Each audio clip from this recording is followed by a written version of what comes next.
¿qué podemos hablar de los griegos? O sea, todo lo que se ha dicho en el mundo ya lo hicieron los griegos y lo vamos a entender por qué. El mundo griego es uno de los elementos más, es una de las culturas más fabulosas que haya marcado, digamos, la historia de la civilización occidental y oriental, ¿no? O sea, el mundo antiguo está representado básicamente por el mundo griego y ya veremos por qué. Mm, el mundo griego se divide en tres periodos, digamos, los grandes estudiosos lo han hecho en tres periodos.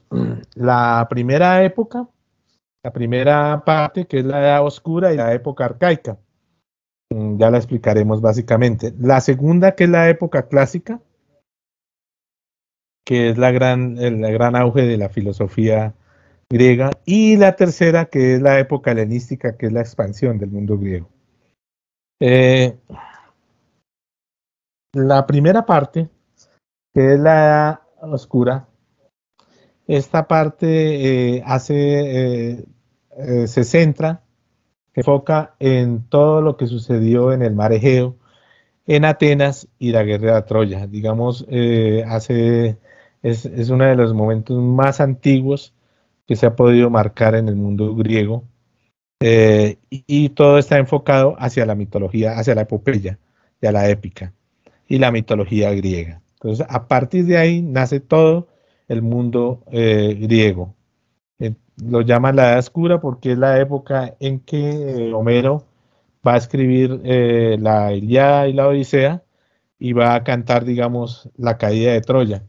Eh, Toda la guerra con las mujeres de Troya, que no la veremos hoy porque la vamos a profundizar la próxima semana, pero digamos, en esta primera edad, la Edad Oscura, todo se centra, se va a enfocar en el mundo de Homero y de la guerra de Troya. ¿Por qué sucede eso? La segunda, bueno, en este mundo de Troya, entonces vamos a hablar de Paris, que es el hombre hermoso, el hombre, digamos, el origen de la discordia. Helena, que es la mujer más bella del mundo. El gran Ulises, que es el hombre, el gran navegante y el hombre más astuto, el de los pies ligeros. Ulises, el de los pies ligeros. El gran héroe del mundo griego, que es Aquiles, ¿sí? Y que va a alcanzar la gloria en la guerra de Troya. Y Héctor, que es el defensor de Troya, ¿no? Que va a ser el gran luchador, el gran hombre que va a enfrentarse a un semidios como Aquiles. Entonces, digamos, este mundo antiguo, esta edad oscura del mundo griego, se va a centrar en estos elementos, en estos personajes y todo este carga mitológica de, eh, de la literatura griega que va a marcar, digamos, a Occidente. Les digo que no me voy a detener mucho en esto, porque la próxima clase ya estaré trabajando. Voy a sentar en cada uno de ellos, de los personajes. Llega después el mundo griego la época arcaica. Es una época en realidad eh, se conoce muy poco, pero es la consolidación de los dioses, digamos, de toda la mitología y de toda, digamos, la cultura agrícola que va a generar en en el mundo antiguo griego. Vamos a hablar de Hesíodo, por ejemplo. Ahí Hesíodo va a hacer un libro que se llama Teogonía de los trabajos y los días, que va a enseñar a los agricultores cómo sembrar, cuándo sembrar y qué hacer y cuáles son los dioses que van a definir, digamos, cada uno de los momentos del año y cómo debemos ofrendar los sacrificios para los dioses, ¿no?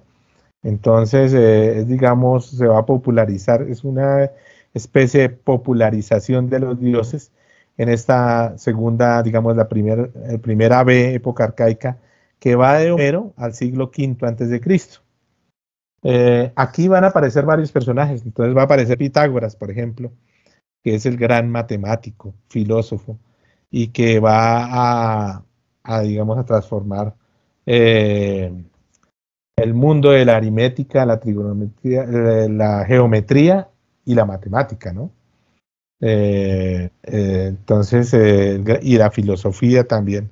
Entonces, Pitágoras va a plantear todas las reglas pitagóricas que van a marcar, digamos, el mundo de Occidente a partir de ahí, frente a las teorías digamos,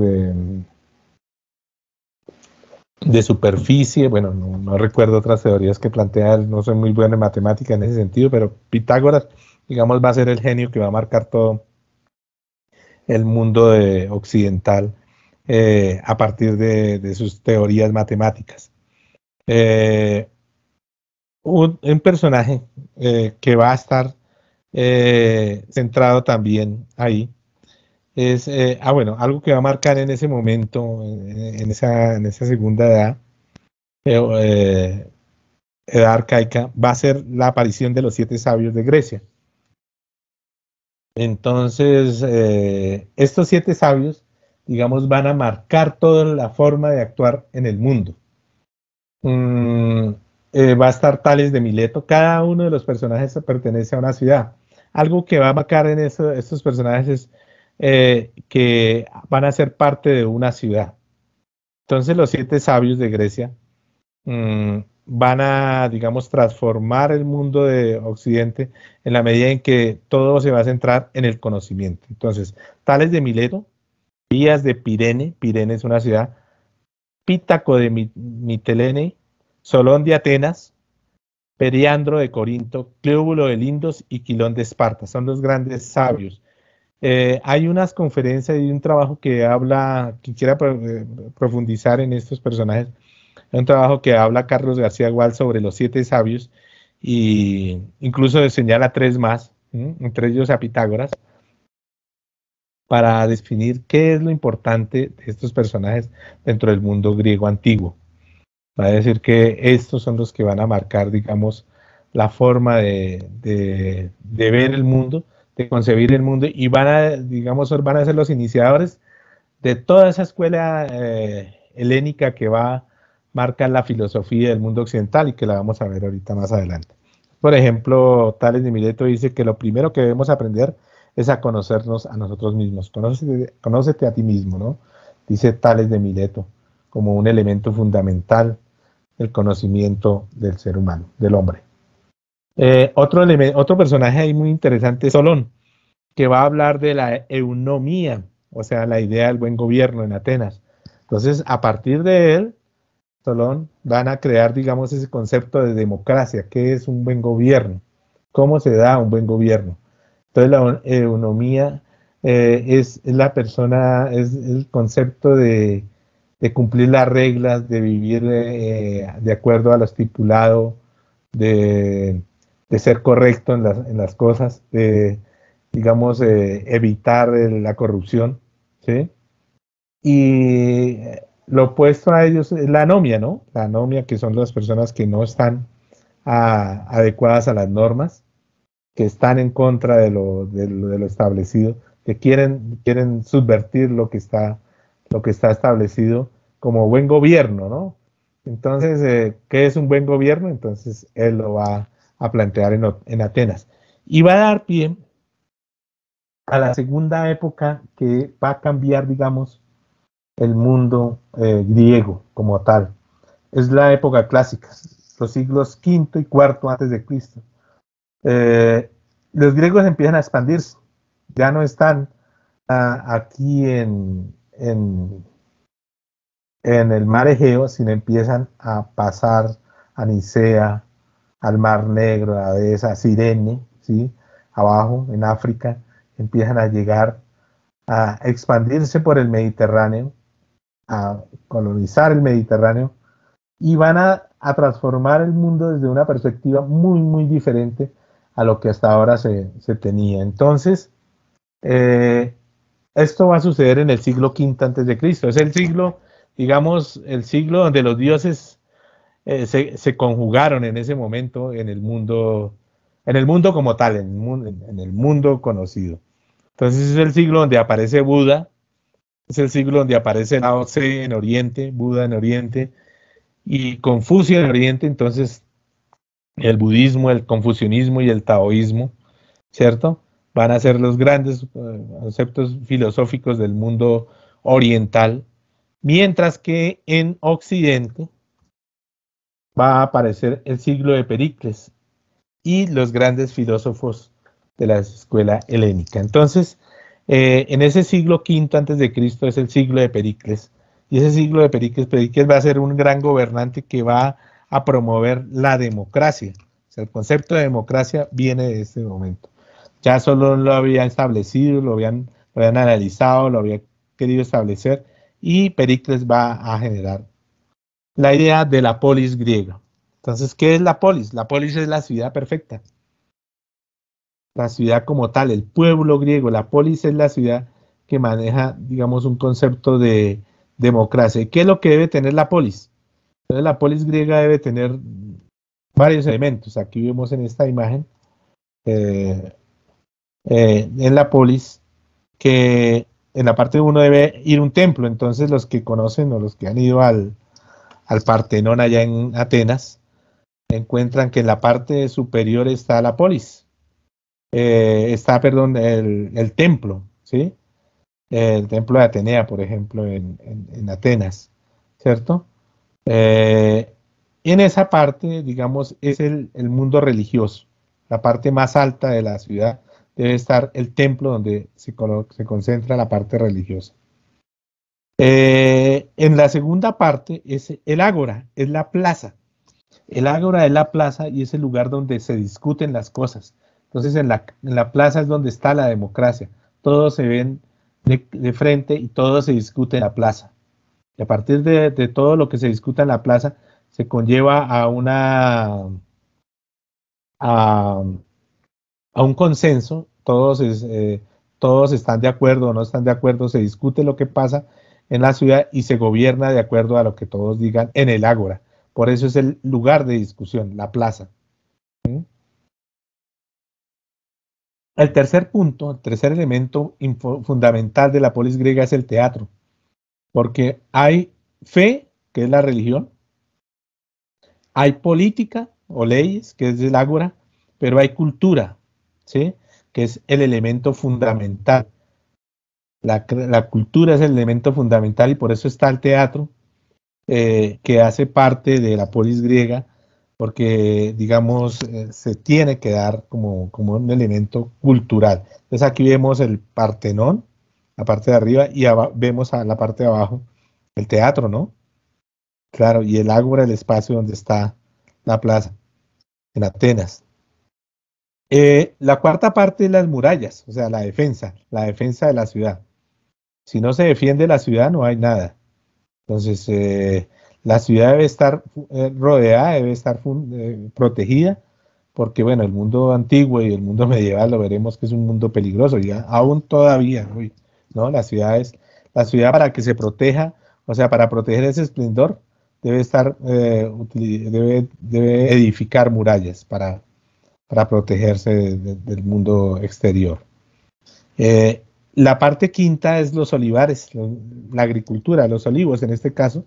Pues si no hay agricultura, o sea, hay fe, hay política, hay cultura, hay protección, pero pues fundamentalmente hay comida, porque es la misma. Si no hay comida, no funciona en una polis, una ciudad como tal, el desarrollo de esta ciudad, la consolidación de esta ciudad. Y el punto sexto es el puerto. Entonces, como somos ciudades de Mediterráneo, entonces el puerto es el que nos trae la comida, o sea, las vegetales y, y, y los pescados, ¿cierto?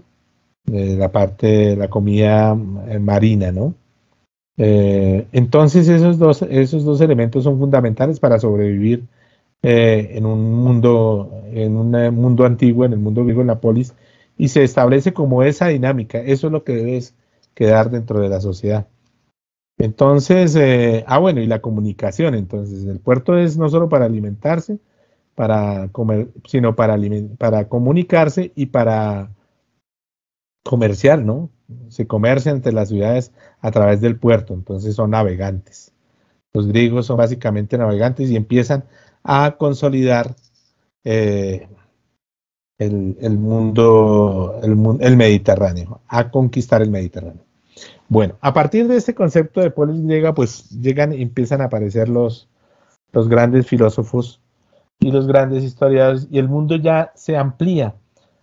Quiero hacer un paréntesis aquí antes de entrar a la parte filosófica y hablar de un personaje muy interesante que va, digamos, a cambiar el mundo va a hablar mucho del mundo antiguo, y es Heródoto, quien en sus 9 libros de historia va a hablar de las 7 maravillas del mundo. Entonces, las 7 maravillas del mundo, digamos, van a ampliar ese espectro de un mundo griego como tal, y Heródoto, digamos, va a ser un gran viajero, va a ser un recopilador de todas las historias del mundo antiguo, y va a hablar de las 7 maravillas del mundo. ¿Qué son las 7 maravillas del mundo y dónde están?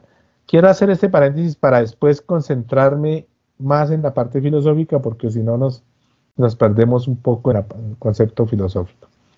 Eh, eh, la primera gran maravilla del mundo antiguo, que todavía existe, es la Gran Pirámide de Giza, ¿no? Las pirámides de Giza. Está la Keops. Son 3 pirámides que van a marcar en el mundo antiguo como una de las grandes maravillas del mundo. Todavía existen. O sea, los egipcios son tan antiguos, inclusive para los antiguos griegos. Cuando llegaron los griegos allá a mirar las pirámides, ya eran antiguas para ellos.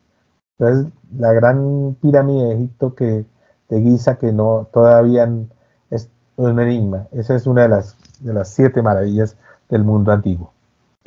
Los jardines colgantes de Babilonia sí fue destruida totalmente, y los jardines colgantes eran uno de los espacios más hermosos del mundo antiguo. Todo lo que se planteaba alrededor de esos jardines es una historia maravillosa, ¿no? Del mundo antiguo de Babilonia. El templo de Artemisa en Éfeso. Éfeso queda hoy en día en Turquía, y pues no está, lo único que hay es esta columna. Esta columna. Se dice, alguien me contaba que las columnas del templo de Artemisa están en la Santa Sofía, en la iglesia de Santa Sofía en Turquía, ¿no? En Estambul. Entonces, todo fue destruido, todos los otros templos fueron destruidos totalmente, no queda nada, pero bueno, para el mundo antiguo fue considerado como uno de los templos más importantes, una de las 7 maravillas del mundo. La estatua de Zeus en Olimpia, que ya tenía muchos elementos de oro, era una estatua en mármol gigantesca, era un templo especial para Zeus, que fue destruido, ¿no? Y el mármol fue transformado en otras cosas. Pero bueno, esta es una réplica que se puede ver muy pequeña, pero la estatua de Zeus en Olimpia era impresionante. El Museo de Halicarnaso, quedan solo, el mausoleo de Halicarnaso, que quedan solo unas ruinas, unas pequeñas ruinas, en un mausoleo que es un lugar donde Halicarnaso fue sepultado, creo. Bueno, es una de las historias del mundo antiguo, de las 7 maravillas del mundo. El Coloso de Rodas. Entonces, que la entrada de Rodas, en el puerto de Rodas, hay una estatua muy gigante que en uno de esos temblores fue destruida, cayó, pero era uno de los grandes faros para entrar la navegación digamos, en Rodas, y fue destruida, cayó por algunos movimientos sísmicos, temblores, y por su estructura que no era, pues, faltaba, digamos, a pesar de que fueron unos grandes arquitectos, pues no logró resistir mucho esta estatua de Coloso de Rodas. que permitía, digamos, la entrada y que se convertía en un faro para que los barcos llegaran fácilmente a esta ciudad. El faro de Alejandría, bueno, Alejandría fue destruida y también se mantuvo como un elemento importante dentro del mundo antiguo, una ciudad importante y muy, muy imponente, hecha en honor al gran Alejandro Magno, que ya lo hablaremos después. Entonces fue una de las 7 maravillas del mundo. Igual. Bueno, en este siglo V, aparte de Heródoto, va a estar, digamos, eh, va a ser la época de la tragedia griega. Entonces, Eurípides, Sófocles y Esquilo son los grandes representantes de la tragedia griega. De ellos hoy no voy a hablar, pues solo los voy a presentar, porque hay una clase dedicada a ellos tres sobre el concepto de tragedia. Entonces, en este momento también aparecen que es Sófocles, el maestro, Esquilo, el discípulo, y Eurípides, que es el discípulo de Esquilo, ¿no? Entonces ya miraremos cómo es que cada uno de ellos conforma la tragedia griega. Y va a ser este siglo, el siglo V, en la configuración de la tragedia. Entonces, ya no es el mundo antiguo de la epopeya y de la época, ¿sí? Sino es este mundo, esta Grecia clásica, ¿sí? Cuando en esta Grecia clásica se va a consolidar ya no la epopeya, sino la tragedia.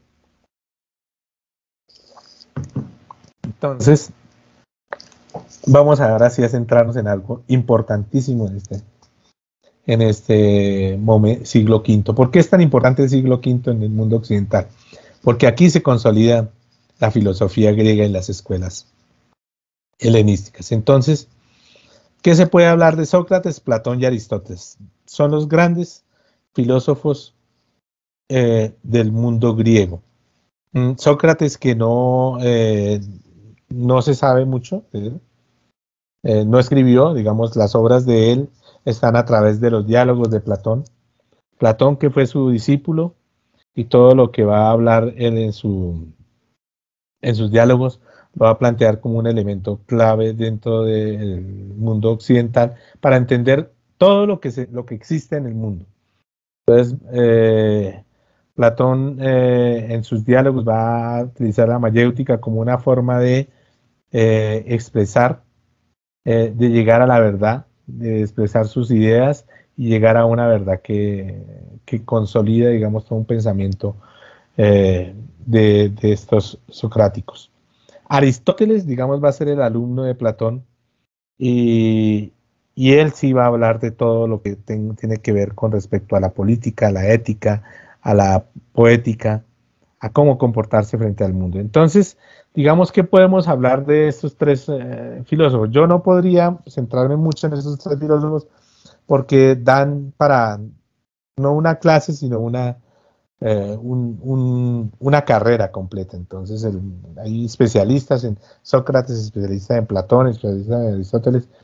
De hecho, Sócrates es un tipo que en un momento dado va a negar a los dioses y va a decir que el hombre tiene que actuar sin necesidad de los dioses, actúa por su independencia y no está dependiendo de los dioses para realizar cualquier acción.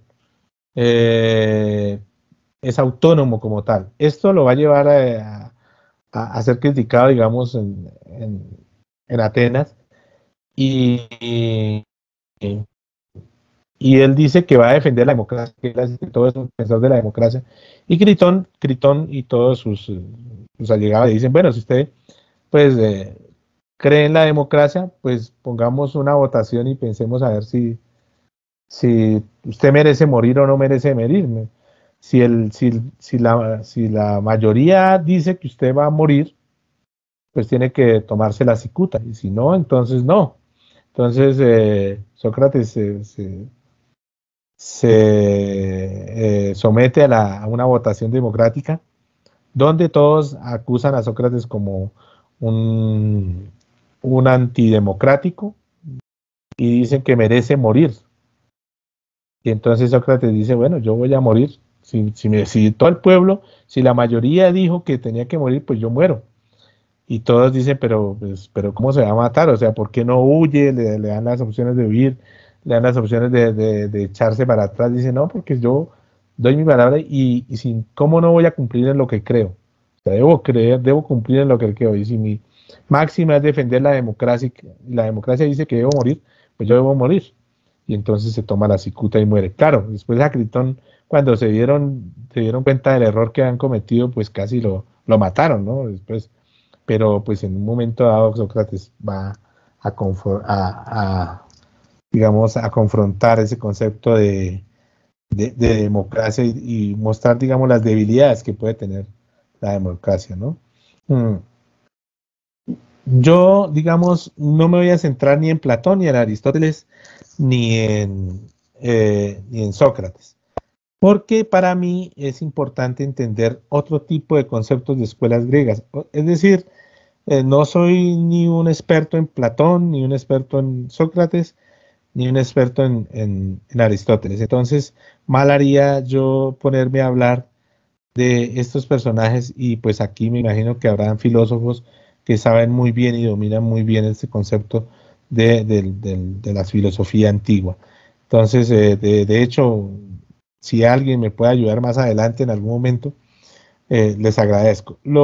Para mí es importante es el concepto que van a buscar las escuelas griegas y en realidad los filósofos griegos, también Sócrates, Platón y Aristóteles. Y es, digamos, que los griegos todo lo que plantean lo buscan, toda la filosofía griega que plantean busca es la eudaimonía, eudaimonía, no la he podido pronunciar muy bien, que es alcanzar las mejores condiciones del ser humano. ¿Qué es eso? O sea, es buscar la felicidad mediante la virtud y la moralidad. O sea, ¿cómo ser felices? Y eso para mí me plantea, o sea, por eso digo que los griegos son tan actuales y que se inventaron todo, porque para ellos uno dice, ¿por qué la filosofía griega es tan compleja? ¿Por qué los griegos son tan importantes? Porque ellos buscaron algo tan sencillo como lo que deberíamos estar buscando nosotros, ¿no? La felicidad, la eudaimonía, ser mejores seres humanos, cómo ser mejor ser humano. Entonces ellos van a llegar y van a decir que a través de la eudaimonía van a poder considerarse como seres humanos, llegando a un estado de ataraxia. ¿Qué es eso de ataraxia? Es llegar a la tranquilidad, la serenidad y la imperturbabilidad a través del en el alma, la razón y los sentimientos. Si nosotros llegamos a la ataraxia, a la tranquilidad, a la serenidad y la imperturbabilidad, pues alcanzamos la felicidad. Y eso uno dice, bueno, ¿cómo así? O sea, eso uno lo entendía a través del budismo, lo entendía a través del taoísmo, del confucianismo, pero los griegos lo habían dicho. Los griegos lo habían buscado y lo habían definido y lo habían establecido como importante, fundamental.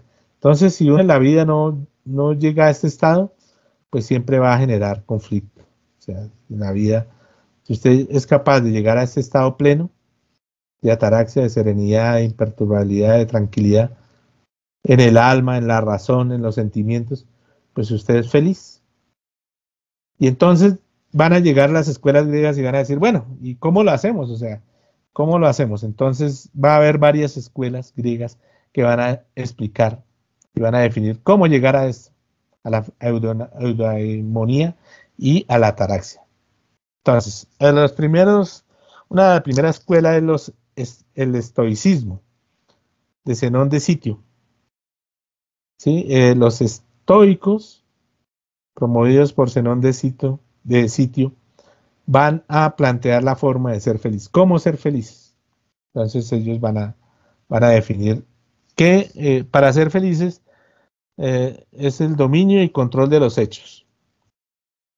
Tenemos que dominar y controlar los hechos, cosas y pasiones que perturban la vida. Entonces todo eso hay que controlarlo. Hay que dominar y controlar que las acciones, lo que hacemos, las cosas que tenemos y las pasiones. Si no dominamos eso, que nos perturban la vida, no vamos a ser felices. ¿Cómo? Mediante valentía y mediante una razón de carácter personal. ¿Sí? Entonces, pues tenemos que ser felices utilizando la valentía y la razón del carácter que forma un carácter personal. Entonces, ¿cómo lo vamos a hacer? Entonces, él da 10 mandamientos del estoicismo. Los define 10 mandamientos. Entonces dice, bueno, ¿cómo se podría hacer eso?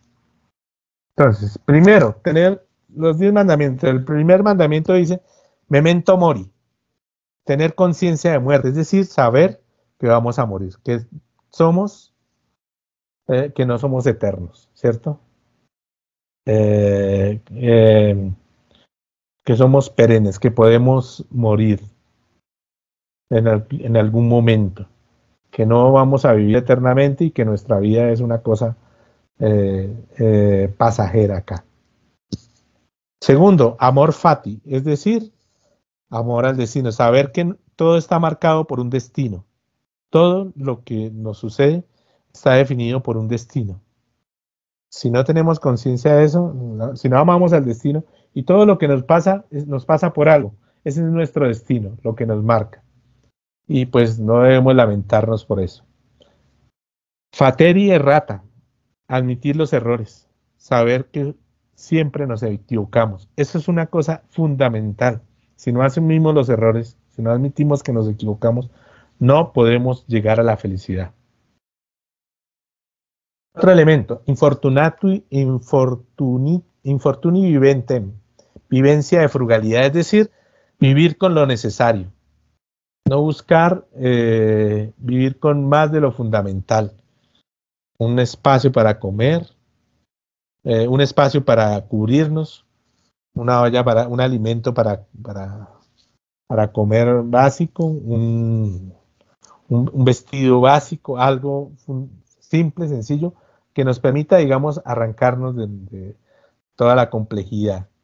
Si tenemos esos elementos, si sabemos que eso es una fortuna, ¿sí? Si tenemos un techo y un alimento, eso es una fortuna para nosotros. La apatía, entonces, no es la apatía, no os podría decir la apatía, es una inteligencia intrapersonal. Saber que somos fuertes, que tenemos un carácter para enfrentar la vida, esa es la apatía. Digamos, que nos consolidamos como tal. Esa inteligencia intrapersonal es saber creer en nosotros mismos, saber que nosotros mismos somos capaces de hacer lo que queramos, ¿sí? Creernos que nosotros somos capaces de eso. La sexta, la simpatía, que es una inteligencia interpersonal. Bueno, sabernos relacionar. Así como nosotros nos conocemos a nosotros mismos, tenemos que ser inteligentes para interrelacionarnos, para conocer al otro, para poder administrar una amistad. Comprehendo adventu, perspectiva integral. Eso es algo muy interesante para los estoicos, es decir, mirar el mundo desde una perspectiva general y saber que nosotros somos solo un punto en el universo. O sea, que no somos, digamos, el centro del universo y somos lo máximo, sino que somos un punto más y que el universo es ancho y ajeno, mundo grande. El mundo es ancho y ajeno, dice. Entonces, mirar en la perspectiva del universo, de todo lo complejo. Eso me parece maravilloso a mí. Neutrum moralis o neutralidad moral. O sea, esta aquí, ¿por qué? Porque si frente a los obstáculos hay que entender que él dice, hay una máxima que dice que una piedra no es un obstáculo del camino, sino hace parte del camino. Entonces, el camino va más allá. Todo lo que nos pasa, todos los conflictos que nos puede pasar, todo lo que nos puede suceder, es como un elemento pasajero. ¿Aló? ¿Aló? Hay un micrófono ahí abierto, perdón. Permítame, ya aquí. Sí, ya, bueno, listo. La neutralidad moral, es decir, pese a los problemas que nos suceden, pues eso nos va a llevar a fortalecernos y a consolidarnos en un futuro. Nada, si del cielo te caen limones, aprende a hacer limonada. La Freudianesis, locus del control interno. Es decir, saber qué es lo que pasa en nosotros a pesar de que el mundo esté devastado, esté caótico, saber controlarnos, saber actuar en los momentos más complejos, más dificultosos. Eso es algo importante en, en un mundo estoico. Y el décimo es el círculo virtuoso o círculo virtuoso. Dime con quién andas y te diré quién eres. Rodéate de buena gente, vive bien, trata bien a la gente para que te traten bien. Es, digamos, todo lo que te rodea es lo que te consolida. Digamos, esta es una 10 máximas de los estoicos y dicen los estoicos, si usted llega a consolidar eso, pues es feliz. Si usted llega a hacerlo, es feliz. Entonces, a veces uno, pues hay libros de autoayuda y hay libros que dicen todas esas cosas, pero si uno se pone a mirar a los griegos ya lo sabían, ya lo hacían, ya lo habían dicho. O sea, por eso digo que los griegos inventaron todo, ya estaban transformando. Lo que nosotros hemos hecho es copiar y hacer cosas diferentes, pero los griegos ya lo sabían. Listo. Eh, Otra escuela, pues estos son los estoicos. La otra escuela es la de Epicuro de Samos, el epicureísmo. ¿Sí? Y el epicureísmo plantea un concepto totalmente diferente pues, al estoicismo. Y por ejemplo, aquí vemos una imagen con Epicuro y la etera o la eteria, Leontio. ¿Qué son las eterias o la eteria? Las eterias eran las prostitutas del mundo griego, pero tenían una característica muy importante, eran filósofas. O sea, no solo usted iba donde la prostituta a satisfacer sus necesidades físicas, sino a satisfacer sus necesidades de pensamiento filosóficas. Y digamos, ellos promovían eso, la participación con las eterias. Entonces, Epicuro iba donde Leontio, la etera Leontio, que es una de las grandes filósofas, que lo recibe en sus brazos, pero aparte de eso, pues discuten sobre el problema de la vida, no solamente van a otras situaciones eh, más íntimas. Entonces, ¿qué dice el epicureísmo? Bueno, el epicureísmo busca un equilibrio perfecto entre mente y cuerpo. O sea, cómo llegar a un equilibrio perfecto entre la mente y el cuerpo. Entonces, lo primero que hay que hacer es una búsqueda inteligente. O sea, a través de la inteligencia se llega a ese equilibrio. Ausencia del dolor o aflicción. Entonces, cuando ya no tengamos un dolor, una aflicción por el hambre, por la tensión sexual, por el aburrimiento, todos esos elementos que nos dan dolor, cuando nos desprendamos de eso, ¿sí? Cuando no sea necesario eso, vamos a llegar a un placer, a la ataraxia y a la amistad. O sea, para ellos el punto clave es llegar al placer, a la ataraxia, el estado de contemplación y de la amistad, eliminando estos elementos básicos de la aflicción, la tensión, el hambre, la tensión sexual y el aburrimiento. ¿Cómo lo hacen? Entonces, ¿cómo se va a hacer? Pues ahí él dice que hay varios elementos. Hay que buscar los placeres y los sufrimientos. Hay placeres, sufrimientos naturales y necesarios. Entonces, ¿cuáles son los placeres naturales y necesarios? La alimentación, el abrigo y el sentido de seguridad. Entonces, hay que consolidar eso. Entonces, para ser feliz hay que complacer, hay placeres naturales que son básicos. Si uno no se alimenta, si uno no tiene un abrigo y si uno no tiene sentido de seguridad, pues no, nunca va a ser feliz.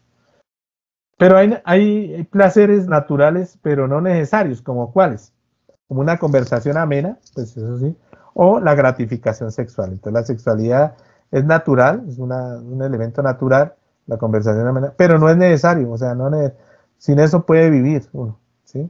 Entonces, en ese sentido, pues ustedes harán su evaluación. Y hay otros no naturales ni necesarios, que esos placeres, digamos, puede uno desecharlos, que es el poder, la fama, el prestigio, el dinero. Entonces, el epicureísmo para ellos, Epicuro trabajaba en un jardín, y en ese jardín pues hacía todo lo que, lo que le daba necesario para su sobrevivencia, para sobrevivir, para vivir, no necesita más. Entonces hay placeres no naturales ni necesarios. Entonces si usted tiene un poder, es un placer, pero no es necesario. Tiene fama, ¿sí? Es algo interesante, pero no es un placer, pero no es necesario ni natural.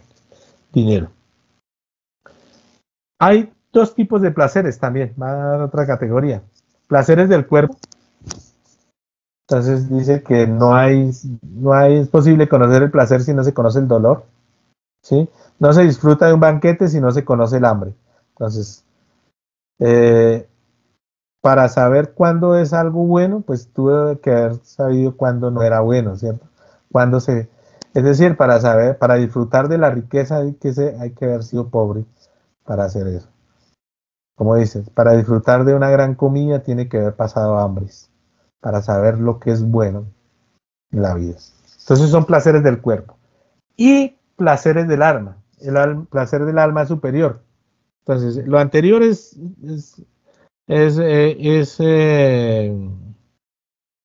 no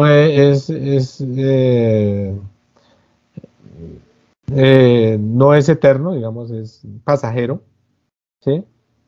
Se disfruta de una buena comida, pero ya no, pues no se disfruta siempre, ¿no?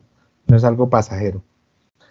Mientras que en el alma sí, hay placeres del alma que llegan a consolidar eternamente. Entonces, cuando usted llega a una pureza del alma, esos placeres sí, cuando usted alimenta el alma, con conocimiento en este caso, ese sí es duradero, eso nadie se lo quita. Elimina o atenúa los dolores del cuerpo. ¿Por qué? Porque usted es feliz. Es decir, alguien me decía por qué que él pintaba, un amigo me decía, yo pinto porque me siento feliz, porque las cosas hermosas uno no debe desecharlas. Alguien escucha música porque se siente feliz y eso lo ilustra, le crece el alma, pero ese placer es duradero, ese placer sí es duradero. Bueno, y plantea unas categorías de placeres. Entonces, placeres móviles o cinéticos, entonces, físicos o mentales que involucran la acción y el cambio. Entonces, el deporte, por ejemplo, la risa, la diversión. Entonces, esos son placeres móviles y cinéticos que deben hacer uno. ¿Cómo llegar a ese placer? Pues disfrutarlo, ¿no? Los placeres físicos, el ejercicio, el baile, toda la diversión, la risa, que involucran una acción o un cambio, transformación. ¿Sí? Esa es la primera categoría. La segunda categoría son placeres estables o catastemáticos. El placer que uno siente mientras está en un estado sin dolor. Entonces, eh, la literatura, la pintura, el arte, la meditación, la reflexión.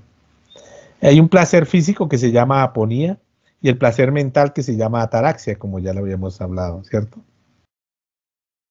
Aponía, perdón, y ataraxia. Entonces, el placer que uno siente mientras está en un estado sin dolor, la contemplación, el momento más estable y más feliz de la vida, ¿sí? Tranquilo, sin ninguna preocupación, ¿cierto? Ese es un tipo de placer que lleva a la felicidad.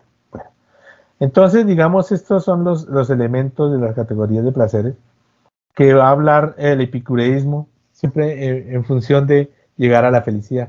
A partir de ahí se llega a la felicidad. Bueno, la otra escuela que es muy interesante es la de Pirrón de Elis, que es el escepticismo. Entonces, ellos ya van en el otro extremo. ¿Cómo se alcanza la felicidad? Pues siendo escépticos. El escepticismo exige evidencia, o sea, no se cree en nada. Si no hay algo que se puede evidenciar, no. evidencia objetiva de las afirmaciones y las acepta. Contrario al negacionismo que no acepta nunca, no va a aceptar nada, pero el escepticismo la acepta. O sea, si no hay algo que lo explique, si no hay una evidencia que me diga que esto es así, siempre voy a descreer. No creo en nada. Por supuesto, pues, entonces aquí va a ser, los escépticos van a ser los que van a confrontar a los dioses, por ejemplo. ¿Sí? No creen una verdad objetiva. Para ellos todo es subjetivo. Y depende del sujeto que estudia y no del objeto estudiado. Es decir, no, no está desde una perspectiva del objeto, sino desde la forma en que yo lo veo. Y eso hace parte de un elemento, es la interpretación. O sea, cuando llegan estos filósofos ya hablan de la hermenéutica, todo es interpretativo y analítico, todo está todo depende desde la perspectiva que se vea, ¿cierto? Desde, desde la lupa, ¿sí? Que usted lo vea. Esto lo van a manejar los hermenéuticos, pues ya lo habían dicho los griegos, los escépticos, en el siglo V antes de Cristo, quinto y cuarto, cuando empieza a consolidarse el mundo griego. Al no creer no hay en nada, no hay conflictos con nadie. O sea, si usted no cree en nada, usted no tiene problemas con nadie. ¿Por qué? Porque como no cree en nada, entonces es escéptico, entonces nunca va a generar, nunca le va a discutir al otro lo que dice porque pues no le cree. No se ven obligados a defender sus opiniones ya que no existen verdades objetivas. Es decir, todo lo que usted dice, para mí yo no le creo y no me importa, soy escéptico en lo que usted dice y no me voy a hacer matar por lo que usted piensa y dice porque pues como eso es subjetivo, no es objetivo, lo que usted diga es subjetivo, su perspectiva es subjetiva, yo no me voy no tengo que defender mi opinión porque es mi perspectiva y no tengo por qué generar conflictos con ustedes. Entonces, esta perspectiva es muy, muy interesante, el escepticismo. No emitir, ellos hablan de no emitir juicios, sino opiniones. Hay opiniones que se llama la epogé, suspensión del juicio. Una persona escéptica diría siento frío, pero no hace frío. ¿Sí? Entonces, ¿cuál es la definición? Decía un profesor, mi profesor de literatura colombiana en la maestría, Jaime García Mafla, decía, la definición de saco es cuando la mamá siente frío, la definición de frío es cuando la mamá le coloca el saco al niño porque ella tiene frío. ¿Sí? O sea, no le pone el saco al niño porque el niño tiene frío, sino porque ella tiene frío. Y entonces también asume que el niño tiene frío. Es una perspectiva. ¿Sí? Siento frío, no hace frío. Es lo que yo puedo sentir desde esa perspectiva. Hay que dar una opinión, no un juicio. Tiene varias formas. Dice, nunca llegarás a conocer la verdad. Nunca hay una verdad. No digas así es, sino me parece que es. Oh, es importantísimo en el mundo griego y en el mundo actual. O sea, si ustedes se dan cuenta, no sé si qué piensan de esto, pero cuando uno empieza a mirar estas éticas civiles, las axiologías del mundo griego y uno, uy, estos personajes están planteando algo que ya estaba acá, que se había visto. Bueno, la diversidad de opinión existe entre sabios igual que entre ignorantes. Cualquier opinión que yo tenga puede ser repudiada por personas igual de listas o preparadas que yo y con argumentos tan válidos como los míos. O sea, nadie tiene la verdad absoluta. Nadie. ¿Y cuánto sí que nos ha valido hoy en día, no? En este mundo donde todos creen que tienen la verdad y son conocedores de una sola forma de ver el mundo, ¿cuánto nos hace volvernos escépticos en este mundo? Entonces es una forma muy, muy interesante de ver el mundo. Bueno, el otro, el hedonismo. Es también muy, muy interesante. Es una teoría bueno, es una escuela de Aristipo de Cirene, ya lo habíamos hablado ahorita de los siete sabios, ¿no? Y habla de teorías de cualidad y teorías de actitud.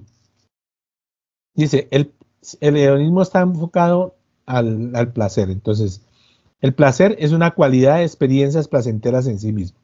De acuerdo a sus experiencias placenteras, usted llega a la felicidad. Y el otro tiene una teoría de actitud, habla de teorías de la actitud, no de la cualidad. El placer es externo a las experiencias. Depende de la actitud del sujeto hacia las experiencias. Es decir, voy a poner un ejemplo. Siento placer de viajar al mar, o sea, a una playa hermosa. O sea, digamos, voy a sentir placer de viajar a San Andrés. Entonces, la experiencia de viajar a San Andrés es placentera. Ya. Pero no es eso está dentro de la cualidad, pero de la actitud es qué tan placentero usted se sintió en San Andrés. O sea, San Andrés puede que sea el paraíso, pero usted se sintió feliz allá, fue feliz en ese momento. Sí, es una experiencia, depende de su perspectiva como sujeto. Entonces, ahí estamos mirando esas teorías de la actitud y de la cualidad. Todas nuestras acciones tienen como objetivo aumentar el placer y evitar el dolor. Para el hedonismo eso es fundamental. Todo lo que hagamos siempre está buscando el placer y nunca el dolor. Y entonces eso hace parte del hedonismo psicológico o motivacional. Entonces el hedonismo psicológico y motivacional dice eso. Si no hacemos nada que nos cause placer, pues no vamos a llegar a la felicidad. Todo lo que hagamos, ¿sí?, es en busca de placer. Bueno. El hedonismo ético o normativo. ¿Cómo debemos actuar y qué acción es correcta? Es decir, más que, digamos, reflexionar desde la perspectiva psicológica de qué es lo que nos causa placer o no, es seguir las reglas o lo que estoy haciendo frente a la sociedad, frente al mundo, me causa placer por estar haciendo las cosas bien. Soy una persona, no voy a hablar de personas de bien que están ahorita tan de moda, sino hago las cosas de la forma correcta. Esto nos lleva a un hedonismo ético, normativo. Cumplo las normas. Soy una persona que me lleva a placer porque soy una persona correcta. ¿Sí? Entonces, ese es el otro hedonismo. El hedonismo axiológico, valor. El placer tiene valor intrínseco, las cosas son buenas para alguien. Esto hace parte de la axiología del valor, de los valores. Entonces, hoy en día nos hablan que no tenemos valores. Y los valores es desde la perspectiva de lo que usted vea que es bueno o que no es bueno. Entonces, ¿qué es bueno para usted y qué es bueno para el otro? Lo que es bueno para usted, para el otro, pueda que no lo sea. Entonces, eso es una cosa muy, muy relativa en ese mundo axiológico. Entonces, si lo que usted hace es bueno, llega a la cualidad, tiene un valor intrínseco para usted, eso lo hace feliz, eso alcanza el placer, el hedonismo, ¿sí? Entonces, todo, no siempre alcanza eso. Bueno, aquí vamos a mirar el valor instrumental y el valor intrínseco. Entonces, los carros y los celulares son instrumentalmente valiosos por la función que realizan. Y la pregunta es, ¿nos llevan a la felicidad? O sea, hay un valor instrumental de un carro. ¿Por qué? Porque me puede transportar de un lugar a otro. El valor instrumental de un celular es válido, es muy valioso porque me permite comunicarme con la otra persona, con ustedes, acá. Pero me da un placer eso. O sea, ¿hasta qué punto montarse en un carro o utilizar el celular es placentero para nosotros? Entonces, eso es fundamental en buscar la felicidad. Entonces, ahí está la diferencia entre el valor intrínseco y el valor instrumental, desde la perspectiva axiológica. Bueno, y el hedonismo estético. La experiencia de la belleza artística va acompañada de placer. Entonces, lo que yo hablaba. Es decir, si usted disfruta una sinfonía, una melodía, un reggaetón, lo que quiera, eso lo disfruta, la hace para usted un elemento estético. Y usted, la pintura, el arte, la literatura. Digamos, hay gente, hoy en día, en este momento, estamos acá, en este grupo, nos une la literatura, el gusto por la literatura. ¿Hasta qué punto sentimos un hedonismo estético por mirar los mitos griegos, mirar todo el mundo griego, todo lo que nos enseña y lo que nos hace falta? Bueno, listo. Este hedonismo, pues, tiene un gran problema, ¿no? Nos lleva a que todo está desde la perspectiva mía, no de la interacción, como por ejemplo el estoicismo, ¿cierto? Sino desde mi perspectiva, y esta perspectiva pues se convierte en una perspectiva egoísta, una búsqueda egoísta de la gratificación, sin tener en cuenta las consecuencias. O sea, estamos en el mundo del placer, del gusto, pero no nos importa a los demás, ¿cierto? O sea, ¿hasta qué punto podemos llegar a alcanzar ese placer? Eso se puede convertir en un problema, en el egoísmo total. Y lo vemos básicamente en la obra del Marqués de Sade. Yo pongo acá el ejemplo. Entonces, hay gente en las novelas de Salo, o los 120 días de Sodoma, o la novela de Justine, o Los placeres de la virtud, son novelas, o la filosofía del tocador, pues son novelas que van a marcar el placer como tal, el gusto, pero a costilla del maltrato de los demás, ¿sí? Del sufrimiento, del dolor de los demás. Entonces, eso ya lleva ese hedonismo al extremo, al otro lado del mundo, al otro extremo.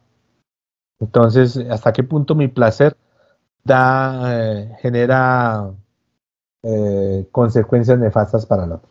Bueno, y la última escuela que quiero hablar es la escuela cínica, que es los quínicos. ¿Por qué los llaman los quínicos?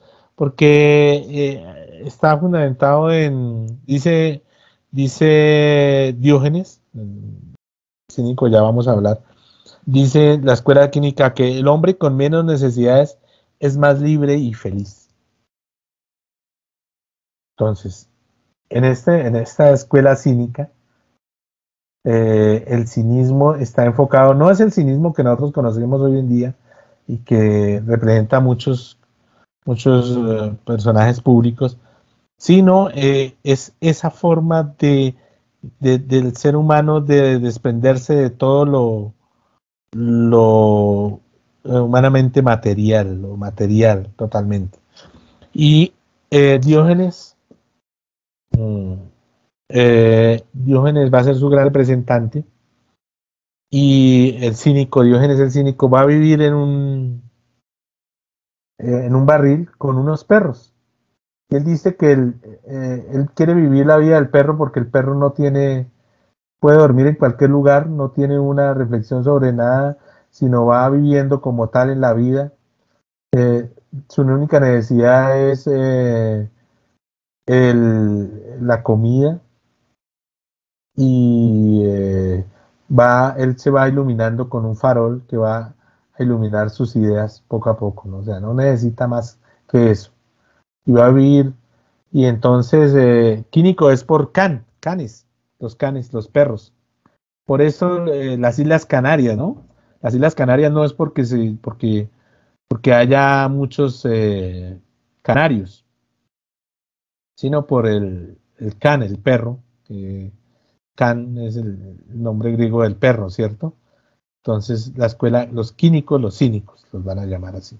Entonces Diógenes va a andar con sus perros, y va a ir una historia muy interesante porque él va a ser un tipo que va a plantear la ironía y la burla y en todo. O sea, él no va a necesitar nada.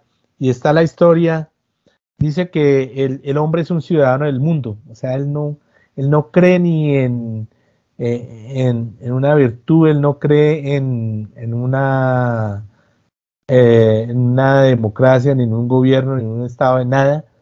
Y él dice que la única forma de ser libre es ser ciudadano del mundo y no tener, despojarse de todas las necesidades. Y entonces llega el gran conquistador del mundo, Alejandro Magno, y se le para al frente y le dice: bueno, Diógenes, soy Alejandro Magno, ¿qué necesita? ¿Qué quiere que haga por usted? Y él dice que córrase, lo único que le pido es que se corra y no me cubra el sol, que es lo que necesito. Lo único que necesito del mundo es que me dé el sol, nada más. Y entonces, digamos, va a ser una de las últimas escuelas químicas. Después vamos a hablar después, algún día hablaremos de los neoquímicos, del mundo moderno, porque la ironía va a ser un elemento fundamental dentro de la novela moderna. Y bueno, y estas son las escuelas griegas. Todo este conocimiento nos va a llegar a la tercera época, la época helenística. Entonces, ese conocimiento de la época helenística, ¿por qué? Los siglos tercero y primero antes de Cristo, que va a ser la época de Alejandro Magno. Alejandro Magno va a ser alumno de Aristóteles, Alejandro de Macedonia, ¿sí? Y él va a llegar y va a nacer en Macedonia. Va a ser un emperador, un hijo se me olvidó cuál era el papá. Bueno, eh, él se va a convertir en uno de los grandes emperadores de Macedonia, el mundo macedónico, pero lo que le va a importar a él, lo que lo va a transformar a él, es ver que pertenece a una de las culturas más importantes del mundo occidental, que es el mundo griego.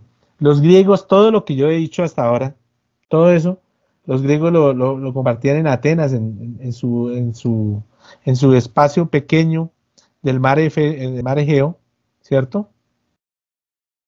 Pero nada más, porque los griegos eran creídos. Creo que todavía lo son muy creídos. Los griegos eran demasiado creídos y para ellos, pues el resto del mundo era bárbaro. Pues en realidad tenían razón, ¿no? Con toda esa forma de pensar, pues que usted en una sociedad que piensa así, pues las demás sociedades les importa, les parece muy, muy atrasado, ¿no? Los griegos eran creídos y no querían contar, o sea, para ellos no les importaba si alguien más lo sabía o no.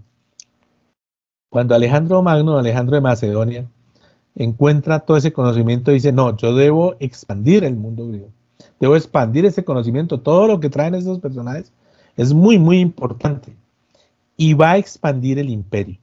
Y Alejandro de Macedonia va a llevar toda la cultura griega a el mundo oriental, y va a llegar a Persia, va a atacar a los persas, va a llegar hasta la India, hasta que y va a conquistar y va a crear ciudades y va a destruir ciudades. Él va a llegar ahí, va por ejemplo a destruir Persépolis, que es una de las ciudades más hermosas del mundo antiguo. Tenía una característica, no admitía viajeros. Cualquier persona, cualquier viajero que llegara ahí, que no fuera originario de Persépolis, era asesinado para que nunca contara dónde quedaba la ciudad, ¿cierto? Y habían personas que llegaban, digamos, perdidas en el desierto de Persépolis y eran asesinadas totalmente porque no debían contar dónde quedaba la ciudad. Pues Alejandro Magno la va a encontrar, Persépolis, y la va a destruir, va a consolidar también su gran imperio ahí. Y Alejandro Magno va a llegar a Egipto. Hay una serie de historias de Alejandro Magno, muere muy joven, eh, le va a dar a su esposa, a sus novios y a sus comandantes, a su novia, toda la parte del imperio.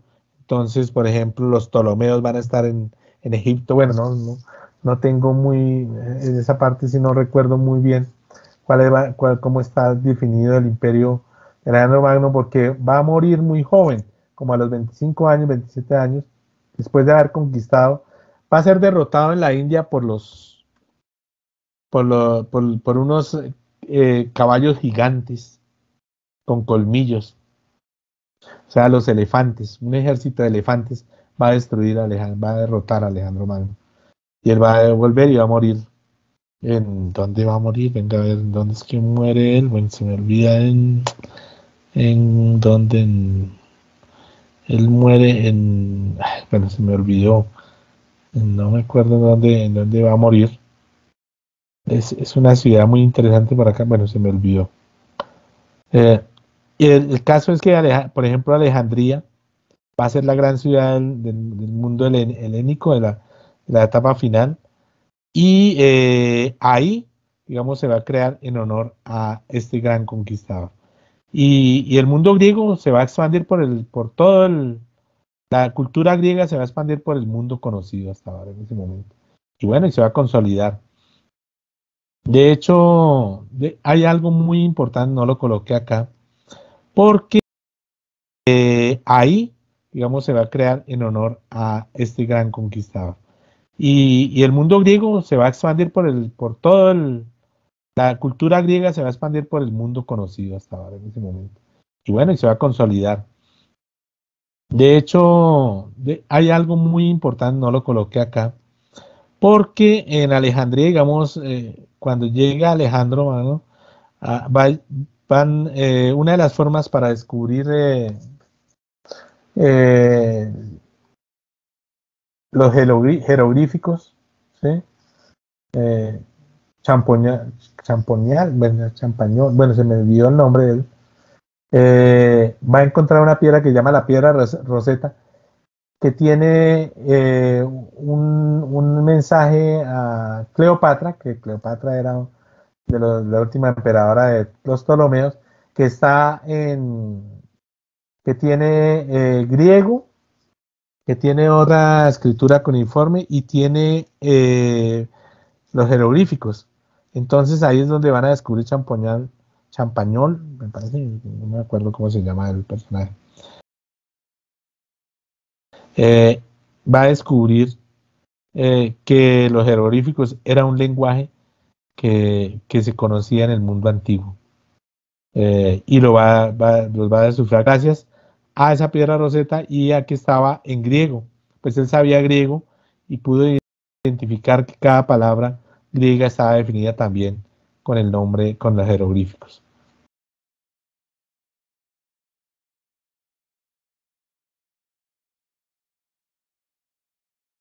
¿Sí? Eh, en este mundo griego va a estar la biblioteca Alejandría.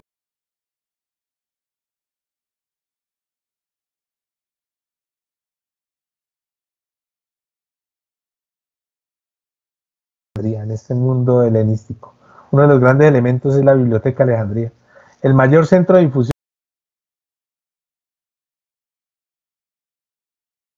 de conocimiento de la antigüedad. Fue instituida en el siglo III antes de Cristo.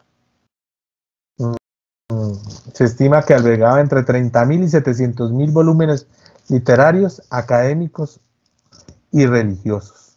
La biblioteca inmensa, la biblioteca más grande del mundo antiguo. Gracias a un decreto de Ptolomeo II dispuso que todo libro que se encontrara en un navío y que atracara en Alejandría debía ser llevado a la biblioteca, donde sería copiado por los escribas oficiales. Entonces, de acuerdo a ese decreto se consolidó la biblioteca. La biblioteca de Alejandría se consolidó totalmente. Mm, bueno, esa biblioteca tuvo grandes bibliotecarios, como Erastótenes de Cirene, que fue un matemático, astrónomo y geógrafo griego, y es conocido principalmente por ser la primera persona en calcular la circunferencia de la Tierra y fue uno de los primeros bibliotecarios de la Alejandría.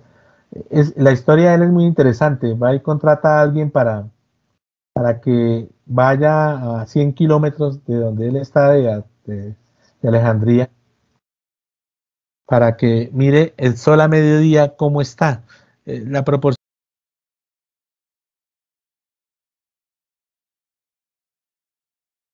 es muy interesante, no tengo muy clara la historia de él, bueno, es una historia que ustedes después la podrán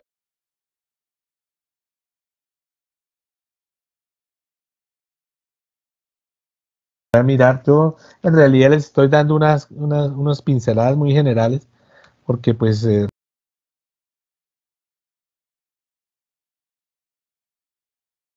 recordar todo a veces se me olvida, sobre todo en estas clases, pero ahí les daré los textos y todo para que ustedes se vayan perdiendo en el mundo griego. Pero él descubre que la Tierra es redonda y que la sombra que da a los 100 kilómetros de donde él está es diferente a la sombra que está ahí a mediodía. No se pueden comunicar, es decir, no se pueden comunicar por ninguna forma, sino Va y el tipo va acá corriendo y 100 kilómetros, cuando llega ya a los 100 kilómetros le tiene que dar el dato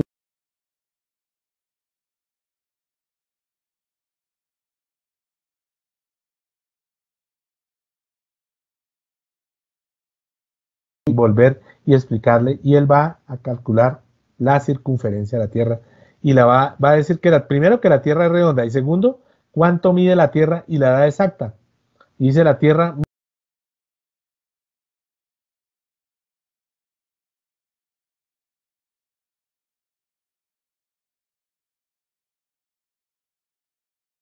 mide tanto, gracias a eso.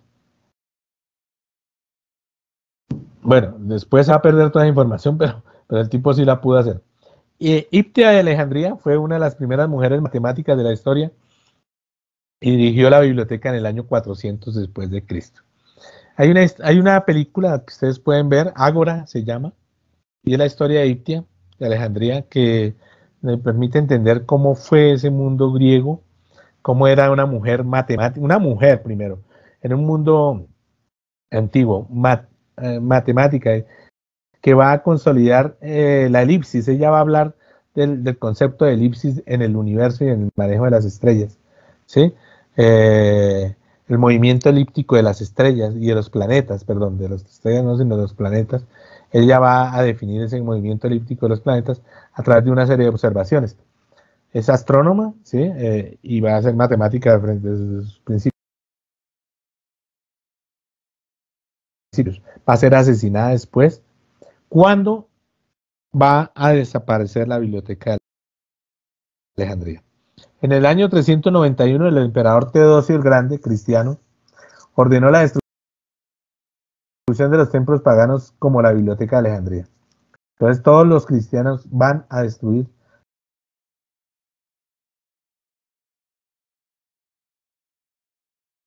la biblioteca de Alejandría y van a matar, a destruir todo eso, todo ese conocimiento. Todo ese conocimiento que después ya lo veremos a dónde va a parar. Bueno, y ahí llegamos a terminar. Vamos, qué pena con ustedes, me estoy extendiendo yo. Les dije que este era un curso sin un horario definido. Eh, que lo que quiero es hablar de literatura y de algunas cosas que me interesan. Por ejemplo, yo he hablado más de filosofía que de literatura, pero para entender, digamos, cosas no voy a definir un horario y no me voy a dejar eh, amarrar por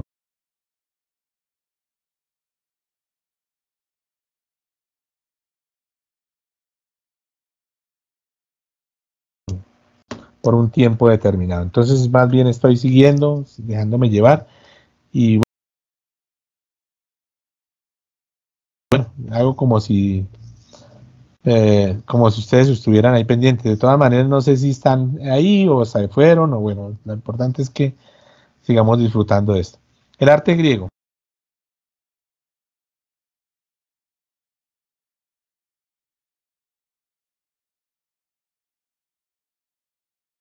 Entonces, hay varios elementos del arte griego. Estoy buscando un texto y no lo encontré. ¿Alguien alguna vez había oído hablar de los ojos de los griegos, de un texto de T.S.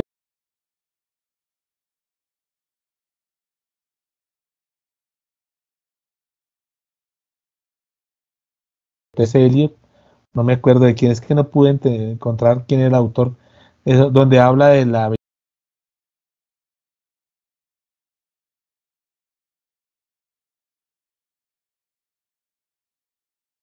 belleza y de por qué los griegos sus ojos no están definidos, sino miran esa al, al,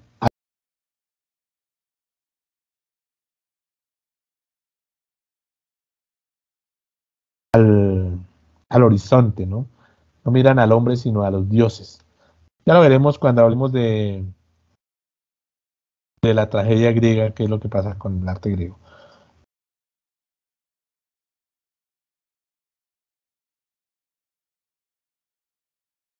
con el hombre griego. Bueno, la arquitectura griega estaba marcada por el estilo dórico, que es el estilo de columnas. De pronto acá habrán arquitectos, gente más experta en eso, pero entonces este era como el estilo templo de Neptuno en Paestum, ¿sí? Fue un templo hecho en el año 450 antes de Cristo.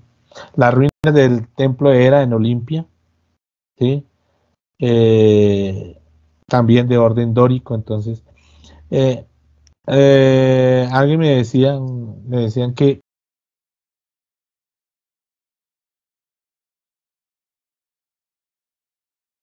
si ustedes quieren conocer el, el mundo, el mundo griego, todos los grandes templos griegos, vayan no a Grecia, sino a Turquía. En Turquía están todas las ruinas griegas y lo están arreglando muy bien. Pero también, si ustedes quieren conocer los grandes eh, frontones, todas las grandes estatuas del mundo griego, vayan al Museo Británico, porque todos se lo llevaron para allá. Entonces los frontones, por ejemplo, el frontón del templo de Artemisa, ¿sí? eh, esos frontones estaban establecidos en los templos, en los grandes templos, entonces esos se los llevaron. Y la escultura griega, entonces la gran escultura es la Venus de Milo, ¿sí? Que está en el Museo del Louvre, que se echa en el año 130 o 100 antes de Cristo. Es hermosísima su estilo. Parece que no se le cayó toda la parte, sino que fue hecha así adrede, pero está todo definido con sus con su con, con sus curvas, con su movimiento. Entonces es, digamos, considerada como una de las grandes joyas del mundo griego. Entonces, bueno, y estatuas, depende, digamos, el manejo. En el año 600 antes de Cristo, pues las estatuas estaban hasta ahora en movimiento, más estáticas, ¿sí? Poco a poco empiezan a verse sus estructuras, el cuerpo empieza a moverse, ¿sí? Pero poco a poco, digamos, el movimiento del ser, del escultórico ya comienza a darse. Entonces, digamos, ya este personaje ya está con los brazos movidos, con la parte de su cuerpo. En algún momento hablaremos de la sexualidad de- del hombre griego, porque para ellos el cuerpo humano es perfecto, pero sobre todo el cuerpo del joven, del hombre, ¿no? Entonces, y acá vemos más movimiento. Este es un frontón occidental del templo de Zeus en Olimpia, la centauromaquia, lucha entre lapitas y centauros. Los centauros y todo eso es hermosísimo. Yo los invito a que algún día, cuando vayan, se disfruten de todos los templos griegos allá. Bueno, y acá entonces ya empieza la escultura a dar otra forma, a moverse, ¿no? A dar movimiento. Ya hay un movimiento escultórico que ya se da es en el barroco. Este se llama el barroco, ya. El barroco griego. Por ejemplo, esta es una gran escultura de Laconte y sus hijos hacia el año 50 después de Cristo. Un mármol blanco. Esta es una escultura hermosísima donde está todo el movimiento de todo. Es muy móvil. Es muy barroco esta escultura. Bueno, la pintura griega muy poco se conoce. Está en la cerámica, la pintura griega, o en el mosaico griego. Que está. Bueno, y ahora, bueno, vamos terminando esta parte, vamos a pasar a la tarea. Yo no sé si les dejé una tarea, cierto que esto no deja tareas, pero yo dejé unas lecturas para que ustedes las hicieran. No sé si las leyeron o las vieron, no sé, alguien haya visto. Entonces, en todo caso, eh, está el mito de Urano, los dioses y los mitos griegos, para entender de dónde viene toda la mitología. Entonces está Urano, Cronos y Zeus, ¿cierto? Eh, ¿Alguien me quiere colaborar o hablamos o yo hablo sobre estos mitos? ¿Alguien que haya leído? ¿Cuál es el mito de Urano? ¿no? Y mito de Zeus, Urano y Cronos, ¿no? Bueno, entonces, bueno, ¿qué son los dioses griegos? No, pues yo lo único que sé, hablan con Jairo. ¿Hay Sí, alguien más? ¿Hay alguien más? sí, Porque si hay no, alguien más, pues puede no, decirlo. dale. No, que es muy sencillo. Lo que pasa es que, a ver, Urano, Urano no quiere ser, o sea, ¿cómo sería ahí? Urano no quiere ser destronado, ¿no? No quiere que, pues quiere seguir gobernando. Y lo que va a pasar es que Cronos, que bueno, que eso va a ser llamada la edad dorada también de, no de los olímpicos, sino antes de los olímpicos de los titanes, Ujú. va a castrar a su padre, ¿no?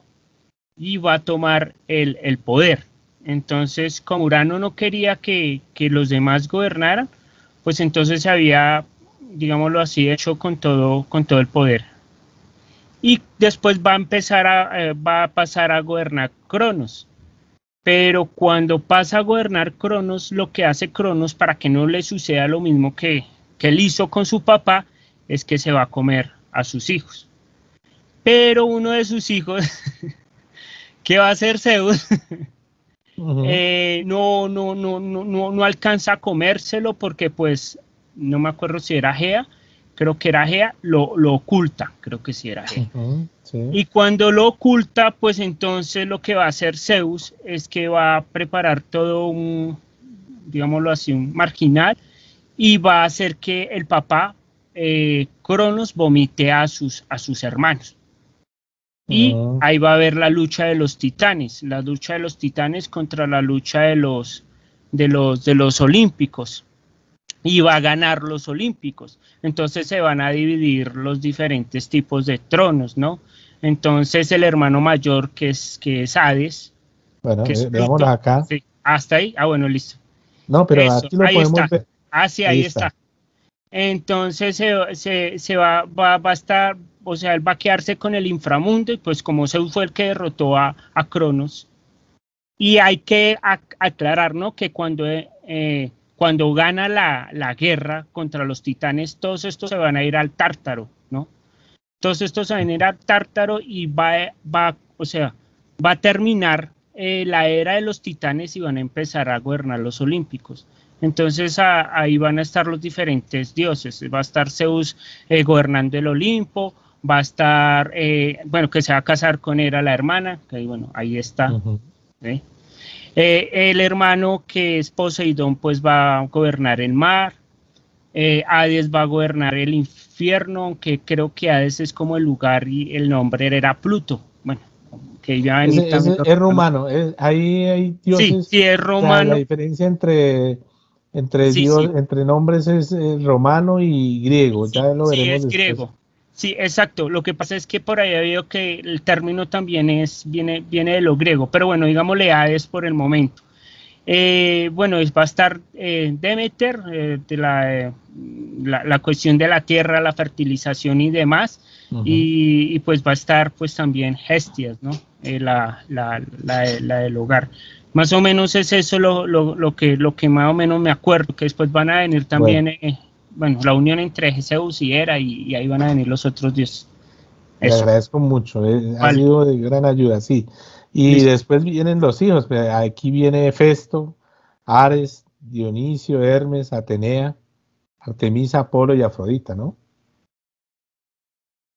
Ahí como pueden ver ustedes en esta ilustración. Entonces, Hefesto, el dios del fuego, Ares, el dios de la guerra, que va a estar que va a ser muy importante en la Ilíada. Dionisio, que es el vino, el dios de los dionisíacos, ¿no? El Hermes, que va a ser el mensajero. Atenea, que va a ser la diosa de la sabiduría. Artemisa, que va a ser la diosa cazadora, ¿cierto? Diana para los romanos, Apolo, que es el dios de la belleza, y Afrodita, que va a ser el amor y la belleza, ¿cierto? Bueno, más o menos esta es la estructura, como hablábamos, antes había Caos, Gea y Urano, Gea esconde bueno, Gea termina ahí hace que le quiten los testículos a Cronos y después ahí va a llegar a que salga Rea, entonces la felicidad, Cronos y Rea, la fertilidad, el tiempo, y bueno, y ahí va toda la estructura. Entonces los dioses del Olimpo pues van a ser, digamos, los grandes conocedores de los que van a marcar toda la mitología del mundo griego. Y Fercho, bueno, dime. ¿puedes devolverte a la página de los dioses un momentico? Es que tengo un comentario. Pues es que no sé si estás viendo que también estoy levantando la mano. No, es que no veo acá nada porque yo solo estoy con la presentación. Ah, bueno, entonces si quieres Entonces yo pueden te voy avisando. interrumpirme, en esta clase también me pueden interrumpir, pueden criticarme, pueden hacer todo, porque de todas maneras no los veo. Ok, listo. Sí. No, es que tengo dos comentarios. El primero es que tú mencionaste ahorita a Alejandro Magno y no te acordabas del papá. El papá se llama Filipo II de Macedonia. Ah, bueno, listo. Y que Aristóteles fue médico fue médico precisamente estaba ahí en el círculo pues, de papá de Alejandro como médico. Y después sí ya fue tutor de Alejandro, pero estaba más de la de médico. Y, Bueno, eh, y no veo a Eros por ningún lado. Eros, no, yo tampoco lo veo. Y creo que creo que es de los más importantes. Yo estaba pensando que Eros es más como la relación entre todos los dioses. En cuanto relación también, pues sí, pues ahí estaría la pasión, ¿no? Eros sería entonces la pasión Ajá. en este sentido. Sí, como esa relación entre los dioses. Pues no sé, si alguien tenga alguna Bueno, opinión o algo. como yo hago con mis estudiantes cuando me preguntan cosas. Tarea para la próxima clase averiguarme quién es Eros. Listo. Bueno, les mando la tarea a ustedes. Sí, digamos, esa es una estrategia pedagógica. Pero sí, no lo veo a Eros y la verdad él no está ahí. No sé por qué no aparece dentro de la estructura de los dioses. Yo estuve buscando y se me pasó Eros. Entonces, mm, le recomendamos para la próxima sesión que nos cuente qué pasó con Eros.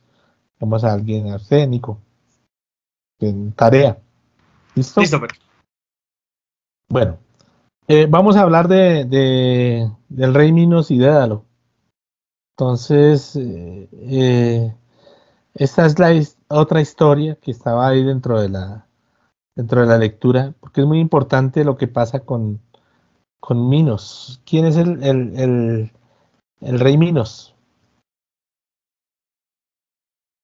Pues, a ver, hay una historia. ¿Qué pasa con el rey Minos? El rey Minos le encarga eh, bueno, ¿alguien me quiere recordar, digamos, el mito del rey Minos ahí? ¿Cómo es la situación acá que se presenta con Minos? A él, a ver, a él le encargan un sacrificio, ¿sí? Le dan un toro mm, para sacrificar en honor a Hera, ¿cierto? Sí, creo que esa era. Y resulta que el rey Minos no lo hace. Es un toro tan hermoso que decide no sacrificarlo y sacrifica a otro, diciendo que ha sacrificado mm, a este toro que le ha encomendado a la diosa Hera como en honor a sacrificio a esta diosa. Entonces el rey Minos al fallar en eso, Hera lo va a castigar. ¿Y cómo lo va a castigar? Va a generar un deseo sexual de Pasífae. Pasífae es la esposa de Minos. Y Pasífae se va a enamorar locamente del toro que le habían dado el rey, la diosa Hera, para el sacrificio. Entonces este toro blanco, esta Pasífae, y es una historia muy interesante porque es, digamos, uno de los elementos más eróticos que puede tener la cultura mitológica griega, porque es la mujer deseando a un toro, digamos, deseando a la bestia para que la bestia la posea. Entonces la mujer seducida, la mujer sensual, la mujer frágil, frente a ese toro que la va a poseer. ¿Qué hace entonces?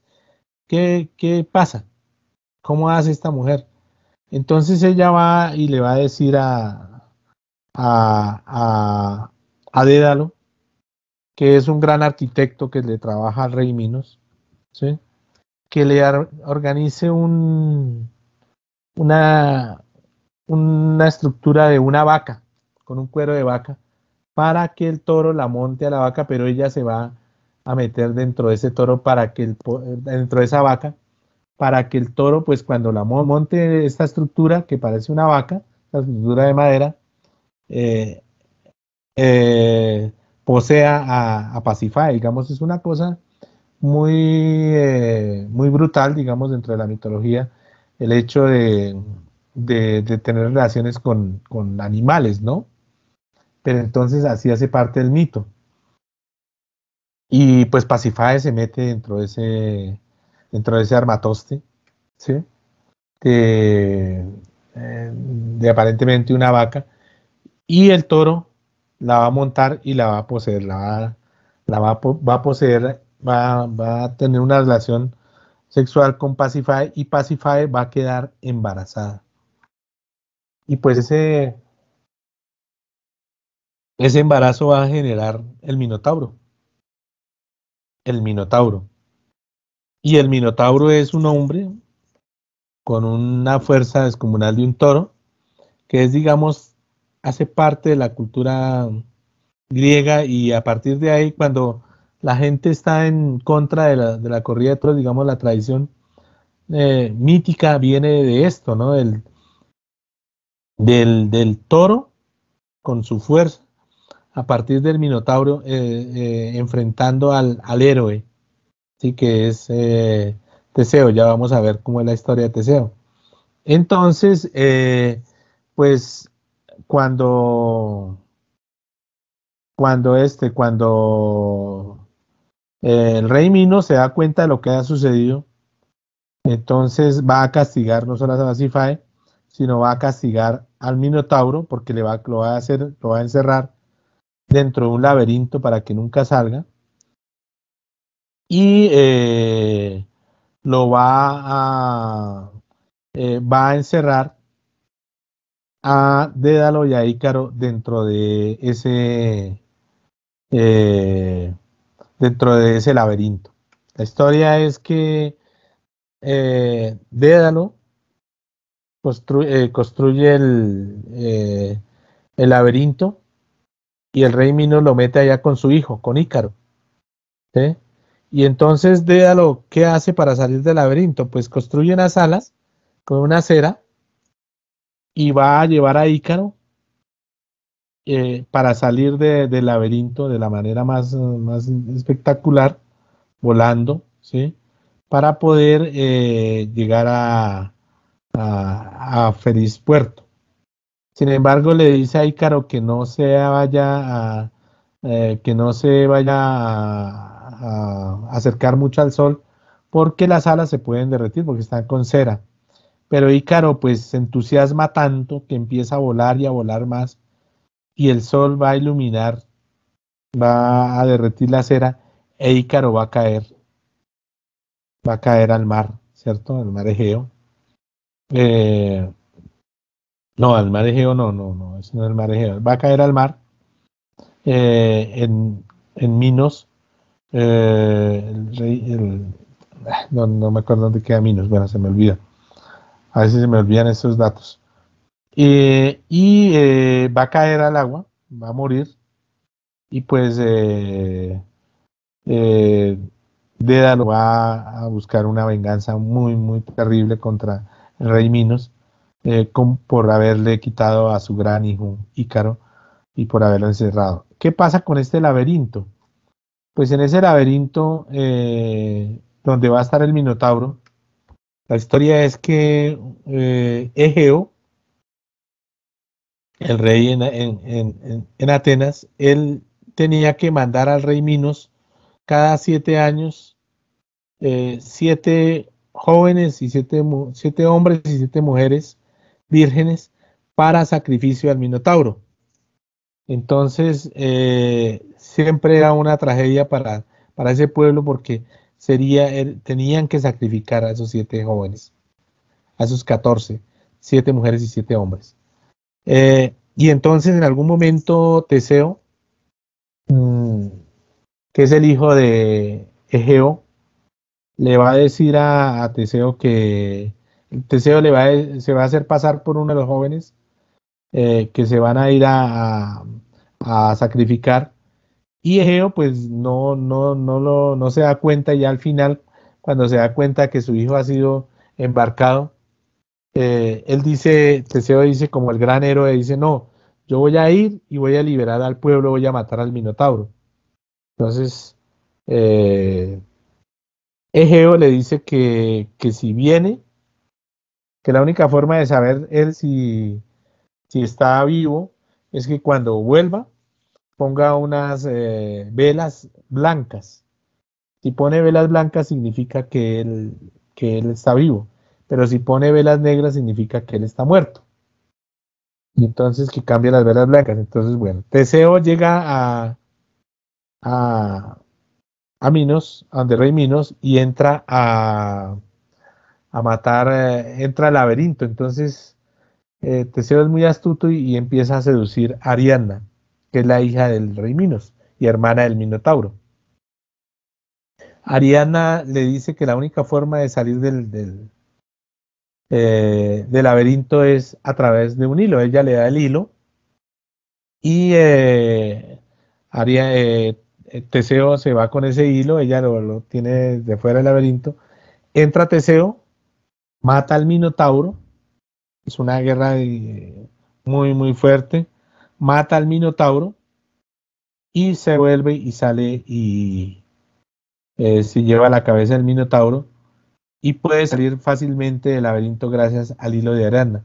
Después van a devolverse Teseo a donde su padre, a donde Egeo, y va a dejar a Ariadna botada en una isla, la lleva, como su amante se la roba al rey Minos, se va, le promete el cielo y la tierra y la deja abandonada en una isla. Después Ariadna va a ser llevada al Olimpo como la gran despechada, el símbolo de la despechada, y Teseo va llegando a donde Egeo, a Atenas. Entonces él está tan feliz de haber cumplido la gloria, haber matado al Minotauro, no le importó inclusive dejar a Ariadna, y se le olvida cambiar las velas.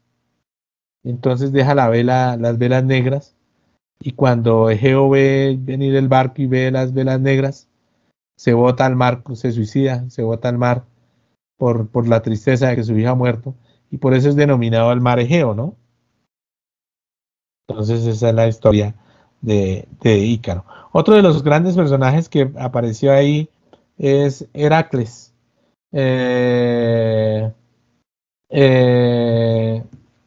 Heracles, o Hércules, que la llaman las columnas de Hércules en el fin del mundo, ¿cierto?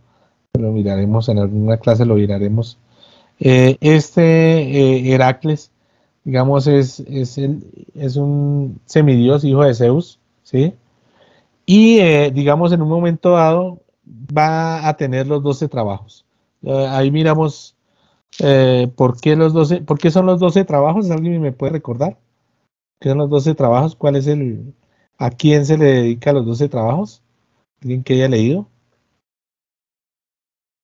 Creo que esa era, pues por ahí viene la palabra de Heracles, pero bueno, en fin, sí. Después Hércules va a fundar los Juegos Olímpicos y todo esto lo va a declarar a Zeus, pero no estoy muy seguro. Pero él tiene que cumplir 12 trabajos en honor a un rey le exige que está ahí. Entonces, ¿alguien me recuerda? Creo que es Euristeo debe ser Sí. como el primo de él, sí, que bueno, Sí. que eso va a estar porque, en fin, eso fue por Hera que atrasó el embarazo de Alcmena, creo que era, y por atrasar el embarazo, pues fue primero Euristeo, y sí va a estar al servicio de su primo. Los 12 trabajos van a ser para él. Entonces, ¿cuáles van a ser los 12 trabajos? Vamos a mirar los 12 trabajos. Primero, matar al león de Nemea y despojarlo de su piel. Ese león es uno de los leones importantes. Entonces, yo he tratado de ilustrarlo, no sé si me he excedido con las ilustraciones. Y bueno, yo les puse las lecturas como para que habláramos de las lecturas. No veo que no estamos muy coordinados con las lecturas, pero la idea era que pues habláramos de cada uno de los trabajos, pero bueno, voy a enumerarlos. Primero, matar al león de Nemea y despojarlo de su piel, fundamental. El segundo, matar a la hidra de Lerna, ¿sí? Esto lo hace Hércules en un momento dado. No sé, venga, ¿alguien me puede recordar cómo es esta historia de la hidra de Lerna? ¿No? Bueno, vamos, sigamos. Tercero, capturar la cerveza Erinea, que dura no sé cuántos días persiguiéndola. De hecho, él ya tiene toda la carga de la piel del león de Nemea, ¿cierto? Siempre lo lleva. Capturar al jabalí de Erimanto, ¿cierto? Entonces, es otro de los grandes trabajos que hace de los 12 trabajos de Hércules. Limpiar los establos de Augías en un solo día. Entonces, lo que hace es tumbar una presa y esa presa desbordar un río, y ese río limpia los establos y los deja totalmente impecables, ¿no? Matar a las aves de Estínfalo, aves asesinas que va y las va a matar fácilmente. Capturar al toro de Creta, es otro de los elementos que tiene que hacer él, de los 12 trabajos. Robar las yeguas de Diomedes. De hecho, las yeguas de Diomedes eran carnívoras y terminan matando a Diomedes, ¿sí? Robar el cinturón de Hipólita, que era la reina de las Amazonas, ¿sí? Va a llegar allá. Robar el ganado de Gerión, que era un rey de 3 cabezas. ¿Sí? Robar las manzanas del jardín de las Hespérides, rodeado de una serpiente, ¿cierto? Bueno, estas mujeres eran las hijas de Atlas, ¿no? Y la astucia que él va a hacer para Atlas va a sostener el mundo, y que Atlas le dé la opción para robar, para mantener las manzanas doradas. Bueno, capturar el Cerbero, el cancerbero, el perro Cerbero, y sacarlo de los infiernos. Bueno, eso hace parte de los 12 trabajos. Esos son los 12 trabajos. Y lo último es Jasón y el Vellocino de Oro, que fue la última historia, que es la historia en la cual Jasón, su tío lo despoja de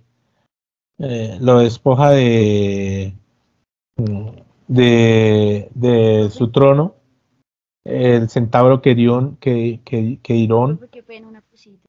Dime. Bueno, primero, muy buena noche. Es que pues me gustaría saber, bueno, más bien es como decir ahí, ¿por qué se dieron los 12 trabajos de bueno, Heracles? listo. Sí. Y era como, pues, si no estoy mal, él se convirtió como en el protector de una ciudad. Y parece ser que el poder como que se le subió mucho a la cabeza, como pasa por lo general cuando te conviertes en un héroe. Y Hera, al ver que este señor como que se le subió el poder, decide castigarlo. ¿Y cómo lo castiga? Pues parece ser que empezaron a morir sus hijos. Creo que tenían 3, o algunos dicen que había más. La cuestión fue que al morir los hijos, el man se enloqueció y se encerró por allá a meditar, a reflexionar, a pensar, y luego de ese tiempo de contemplación, él fue a donde un rey, que olvido realmente cómo se llama el rey, y a decirle que qué tiene que hacer, ¿no? Como para redimirse. Entonces Para este rey le expurgar dice sus que tiene que culpas. ir donde este señor Euristeo, creo que fue que dijeron, y, y hacer unos trabajos para él. Y ya, creo que es Bueno, algo así. listo. Sí, sí, sí.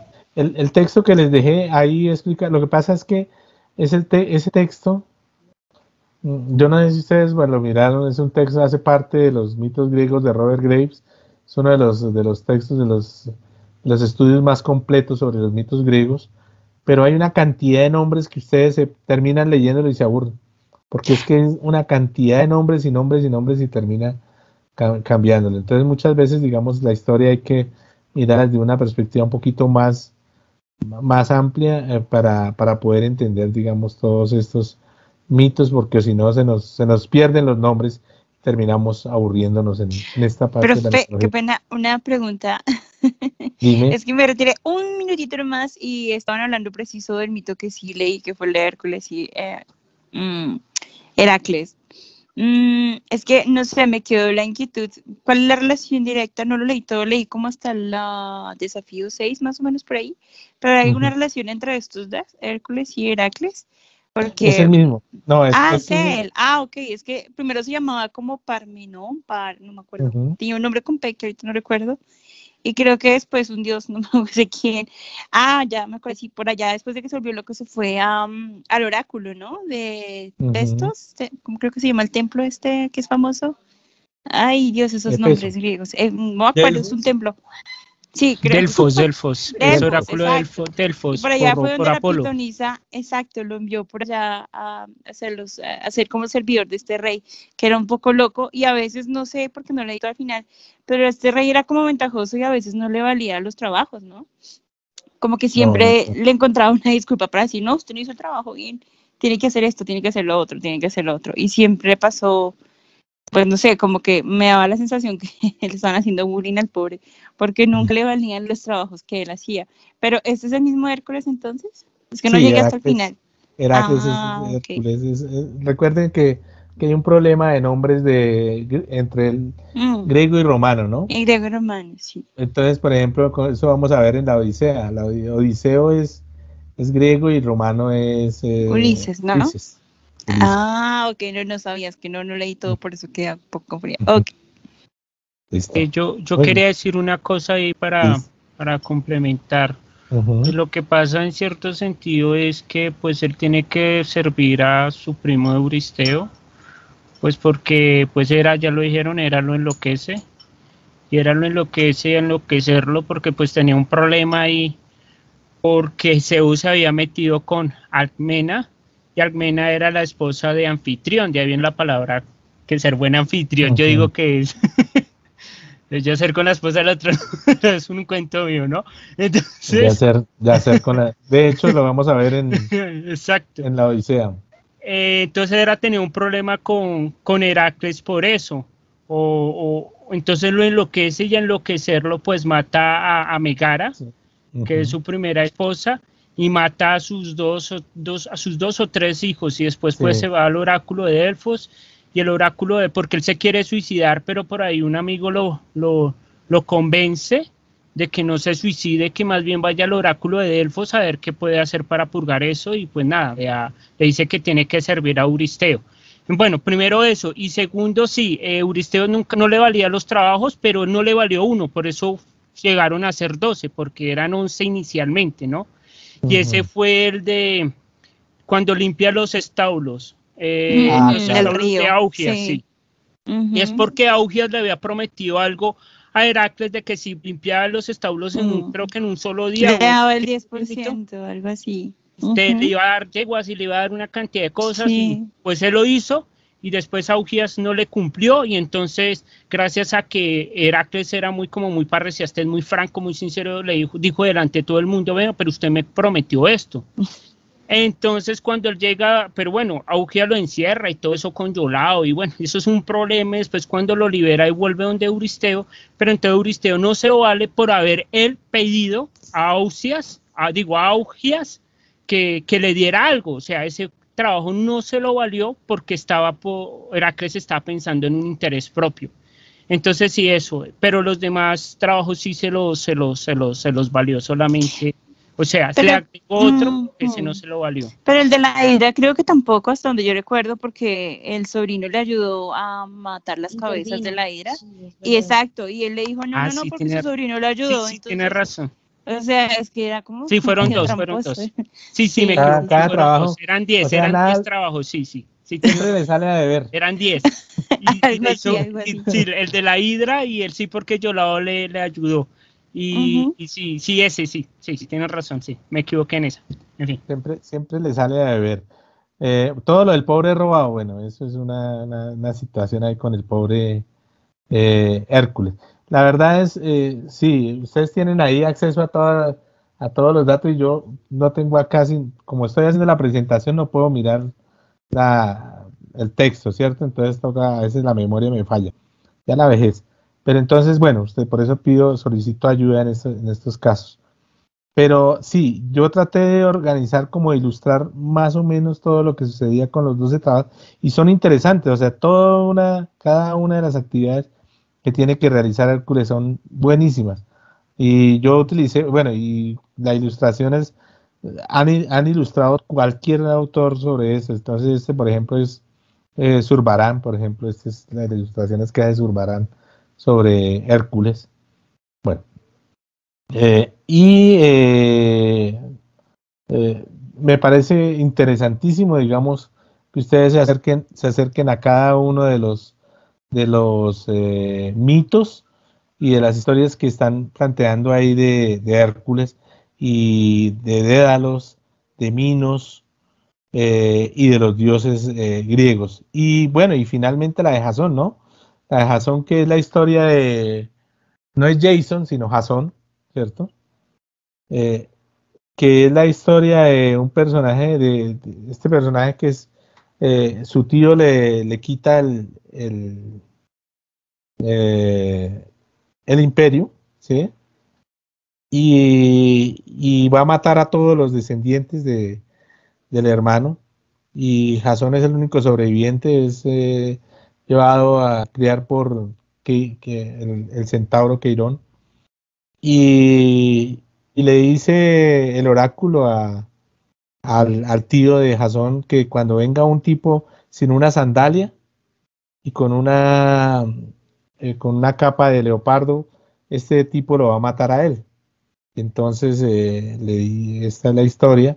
Un día aparece Jasón ahí y se manifiesta frente a a los demás, y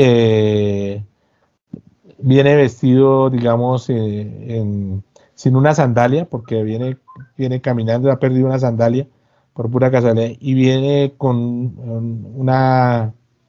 un cuero de leopardo que lo ha cubierto a él. Y entonces el tío lo reconoce y le dice le pregunta a Jasón que qué haría él si un tipo viniera a matarlo. ¿Qué le pondría a hacer? Y entonces él dice que lo iría a buscar el vellocino de oro.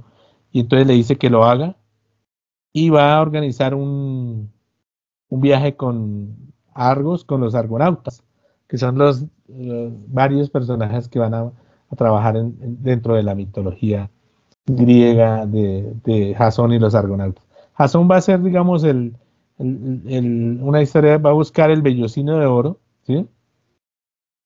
Esa historia, pues, me gustaría que ustedes la contaran también, porque Jasón lo vamos a ver en algún momento en la tragedia griega cuando hablemos de Medea y Jasón, ¿sí? Entonces ya lo miraremos en ese momento. Pero me gustaría, digamos, que termináramos la clase hoy hablando de Jasón, a ver qué tienen para decir de este personaje. ¿Alguien leyó la historia de él? Ya lo miraremos a este personaje con más detenimiento con Medea, pero pues no sé ustedes. ¿Recuerdan algo de Jasón?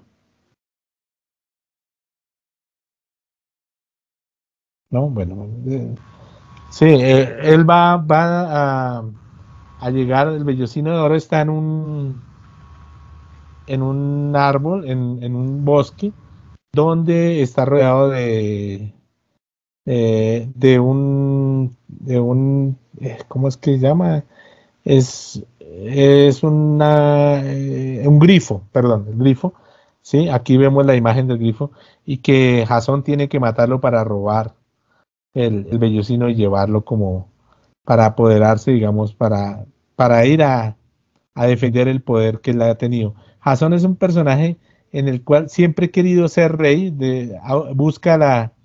busca consolidar su poder porque pues él es heredero al trono, pero nunca va a poder, digamos, siempre va a tener como la tristeza, la falta de no acceder a ese poder, porque su tío no se lo va a dar y él va a buscarlo de otra manera, a pesar de que hace todo lo que tiene que hacer, ¿no? Bueno, listo. Yo creo que, bueno, eso ha sido, esta ha sido la clase de hoy.